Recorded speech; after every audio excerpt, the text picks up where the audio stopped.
Hey everybody, welcome to Food Intuitions. I'm your culinary cruise director, Tony, and we're going to go on a voyage tonight to the deep seas for some swordfish. You can find us on Instagram at food_intuitions and on Twitter at food_intuitions. We look forward to hearing from you. Give us some feedback. Let us know what dishes you might like to see, and we'll work on getting them posted up. All right, we're going to get started here. I was on a journey, a voyage, if you will, through the seafood department of my local grocery store, and I thought, what would be really great to do? Swordfish caught my eye. It was there glistening, moist, shiny, and I said, perfect for what I got. I thought about what I have at home. I have capers, I have shallots, I have garlic, I have butter, and I have some tomatoes. So I picked up my swordfish and my bag of broccoletti, and off we went. So here we go, swordfish right in front of me. I'm going to season it up because even though it comes out of the sea, it doesn't necessarily taste like the sea. So I'm going to have a little salt, like this. And then I'm going to get a little bit of pepper, like so. And then, because I plan on eating both sides of the fish, we're going to turn it over. I know, novel idea, right? Turn it over, season both sides. All right, here we go. A little bit of salt here, just enough to coat, and a little bit of pepper. Beautiful. Now, it's seasoned up. I've been warming a pan on the stove top here, probably for about 10-15 minutes on a lower heat. I'm going to step back. We're going to bring the swordfish with, put a little oil in the pan, and then put it in for searing. So join me as we go to the luau deck. Okay, I'm over here by the stove top. I'm going to put a little grapeseed oil in the pan, just enough to coat the bottom there. I'm going to turn my heat up just a little bit to medium high. I can see the ripples in the oil. I can see little wisps of smoke. And in goes the swordfish. While that sears, I'm going to set back over to the cutting board, and we're going to prepare our shallots and our garlic. So I have a half a shallot here. I'm using what's called a banana shallot. It's not the little short French one. It's not gray. It's a little bit longer. Still subtle in flavor. Not accidents happen in the kitchen, right? We'll get us another pair of turners and work that out. I'm going to cut this up. I'm going to julienne it, but I'm not going to do anything else because I want to see what's going on. So I have my half. I take my knife, and I just come right back and through. I rock on the tip. Nice and easy. You can see the shallots are starting to fly all over the place. They've gotten built up on my blade. And there we go. Let's gather them in that place right there. Oh, what's this one right here? No, hey, it's not going to get away. We're going to make sure we use that. All right. I have my garlic right here. I'm just going to give a little tap just to kind of start to smash it. Get the oils in that garlic to start to move out. And then same thing. I come back. I rock. I come off the tip. We reset. Nice and easy. I like to watch here because I like my fingers. And I'm not really trying to find anything happening to them. All right. Garlic's done. Shallots are done. I'm going to put them back on the plate. There we go. Just like that. Shallots up. It's okay if I put it on top of the garlic. They're going to go in the pan at the same time. You're going to see some amazing work happen here. And then we have our capers. You may be wondering, what is a caper? Well, a caper is a little berry that comes off of a bush that's brine. So it's put in a salt mixture where it sits and it takes in this flavor. They're very pungent, very strong flavor, but we have a secret that we're going to use to tamper that down a little bit when we get ready to go. I'm going to step back over to the luau deck here, and we're going to check and see how our swordfish is coming along. All right? Hey, come on with. All right. Just going to take a quick little peek here to see what's happening. See if we have any color. And we do. That's what we're looking for. When we sear, we're looking to see some of that color take place and start to change the fish. So this is starting to go. I'm going to step over. We're going to grab our shallots and garlic and our capers, and now we're going to start to build this in the pan a little bit. So I'm going to put my capers in just a little bit. Oh, that looks good. We'll give it a little shake. In with our shallots and our garlic. Just like that. We'll move them around some.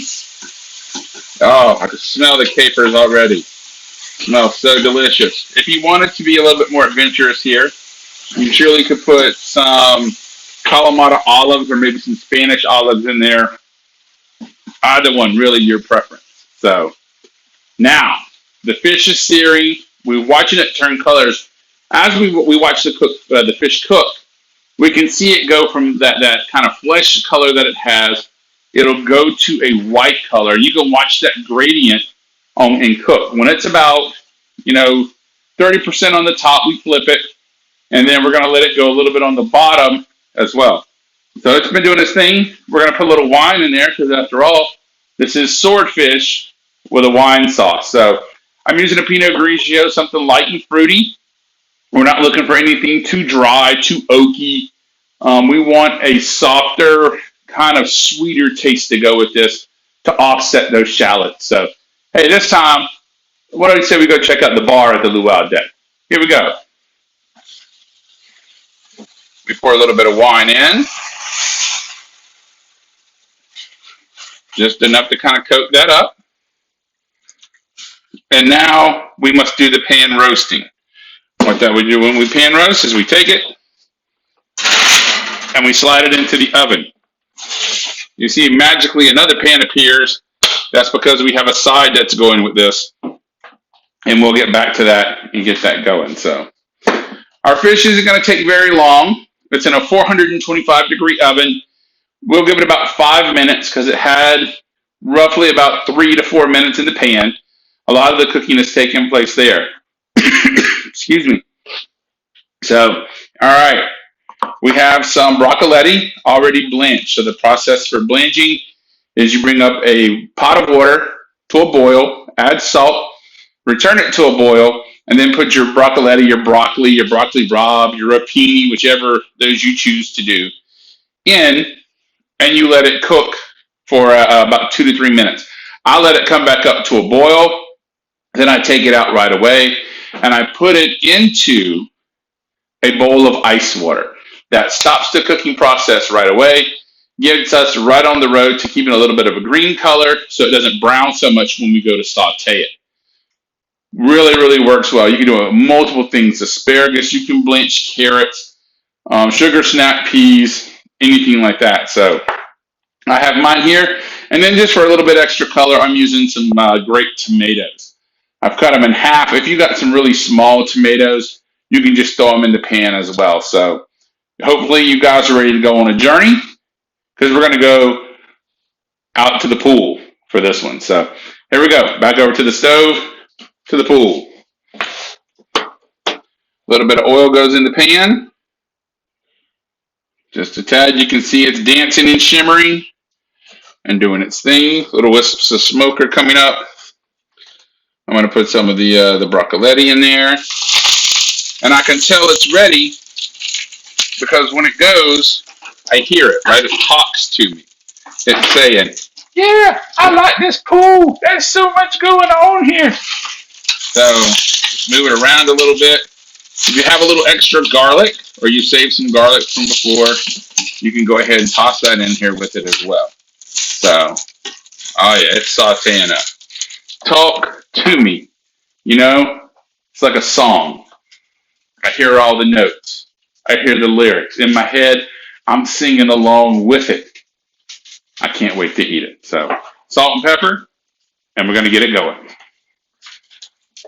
A little bit of salt in here. Some pepper. Just like that.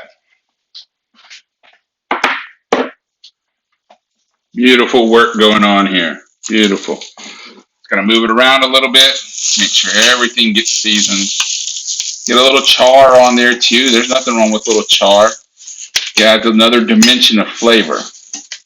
There we go. And now let's put some tomatoes in, huh? There you go. A little tomato in there. Hey, hold on. Stay on there.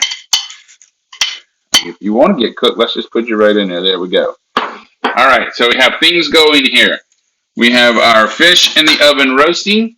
We have our side dish back here sauteing. Looking beautiful. So look at that, man. Get back in there. All right, let's do a little chef something over here, right? Oh, hey, look. Nice and easy warming up. So you guys may think that skill's kind of hard. It's really not, right? Look, when I was a young chef, I was trying to perfect that. Right?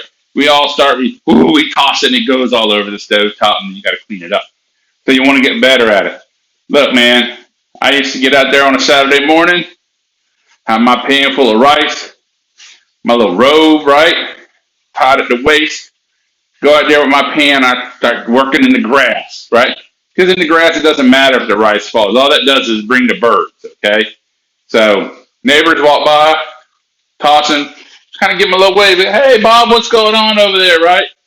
You know, they wave back. They wonder what you're doing because you're outside in your robe. But, you know, hey, you're making it happen. So, all right, we're looking good here. Things are happening. I'm going to give this a little quick toss. I'm going to grab myself a towel. That way I can take the pan out of the oven. So, back to the pool. Shake, shake. Oh, yeah. We're seasoned up. Our tomatoes are warming through. I can see them starting to loosen up some. Looking really good. Give that a little quick turn. Nice. I'm going to go ahead and turn this off. I'm going to hit it with a little douse of extra virgin olive oil. There you go. Nothing too big, right? We don't want to cook with the extra virgin olive oil at this stage because I don't want that bitterness to come out. But I do want the fragrance to really do what it needs to do for me. Oh, wonderful. All right, I'm going to pull this. We're going to check on our fish. Into the oven we go. We open the oven up. We look at the fish. We pull it out. Looks fantastic. Guess what time it is, everybody? It's your time and my time. We're going to plate this up. So I'm going to reach in. I'm going to grab this broccoli. Put it down on the plate like that. Make sure I get some of the tomatoes on there. Spread them out some. Oh, this is looking gorgeous if you ask me. I love where we're going here. And then I'm going to grab this swordfish right out. Let's see if we can't tighten that up just a little bit. Take our swordfish, put on there, and you're going. But what about that sauce? Check this out. 2 tablespoons of butter, fresh parsley. We put that in. We're going to rotate it around, get that butter to melt. So we're using cold butter because I want it to sort of emulsify a little bit and make a more luxurious sauce. I'm not trying for a broken sauce here, right? I don't want the oil to separate from what's going on. So if we do it off the heat, it cools the pan down and makes a more luxurious sauce for us. Oh, beautiful. I like where that is. All right. Hold on one moment. I got to grab us a spoon. And then we're going to put that sauce on there. And we're going to plate it up. All right. Go. Reach in here. Grab some of that. Make sure we get some of those capers going down. That sauce. All right. Oh, my goodness, everybody. If you can smell this, you know exactly what I'm talking about.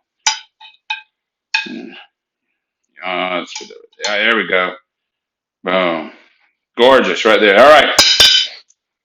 Looks really good. We have it plated up. You saw it right here. Easy breezy, pan roasted swordfish with a caper, butter, wine sauce, and just a quick sauteed broccoletti and tomato underneath. So again, hey, go to Instagram, find us at food_intuitions. Hit me on Twitter at food_intuitions, and go look for us on YouTube, Food Intuitions. Make sure you type in fueling our own destiny. There's going to be some keywords to get you there quicker. Thanks for joining me. It's time to get a little bite going here. Thanks, everybody.